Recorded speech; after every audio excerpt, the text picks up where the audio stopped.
sebelum kita cucuk jari ini ya, kita sudah cucuk bibir di bawah hidung itu tengah-tengah antara mulut dan hidung itu, kita keluarkan darah.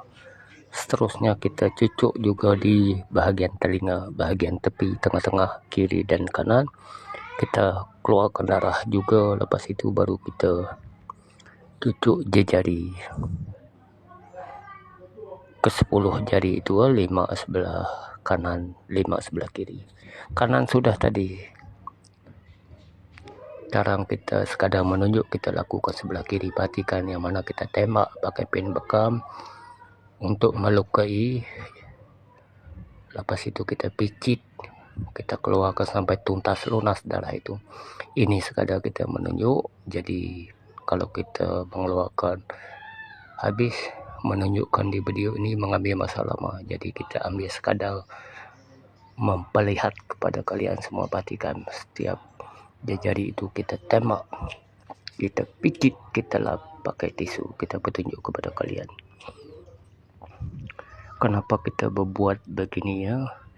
Semua ini bertujuan untuk mencegah stroke, ketegangan otot kita di bahagian bahu. Ini supaya kita buat begini erti kata untuk tidak kekurangan oksigen yang bisa mengakibatkan pecah pembuluh otak ya. Jadi bagi sesiapa yang inginkan rawatan, kalau kalian merasa tegang di bahagian bahu ataupun tengkuk, untuk mencegah sebelum terjadinya perkara yang tidak dijangka seperti stroke, ambil peluang datang ke kita seperti mana kita lakukan kepada pasien kita ini. Begitulah kita akan lakukan kepada kalian. Perhatikan yang mana kita sudah tembak jari itu, baik sebelah kiri, sebelah kanan juga, baik di bawah hidung, antara bibir dan hidung, di tengah-tengah juga di telinga, untuk mengeluarkan darah, bertujuan untuk mencegah stroke, ketegangan otot kita di bahagian bahu. Supaya kita buat,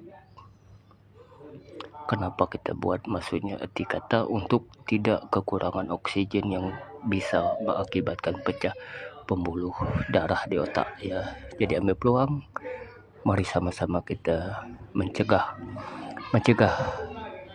lebih baik daripada merawat. Jadi ambil peluang bagi yang punya permasalahan.